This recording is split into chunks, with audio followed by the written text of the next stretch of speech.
গাছ সুপার শপের মালিক মাসুদ রানা বলেন, মালয়েশিয়ায় যখন থাকতাম তখন অনেক ভালো সময় কেটেছে, কিন্তু পারিবারিক কারণে আজ অনেক অসহায়। ভালো সময় অনেক বন্ধু ছিল, কিন্তু বিপদে পড়ার পর কেউ কথাও বলে না।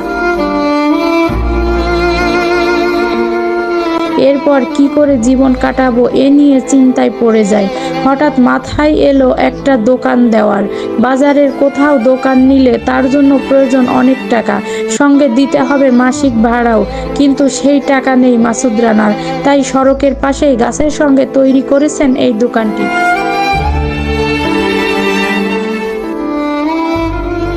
বাড়িতে নষ্ট হওয়া খাটের কাঠ এই দোকানে তৈরিতে ব্যবহার করা হয়েছে। আর্থিক অনটনের কারণে দোকান বড় করতে পারছেন না তিনি।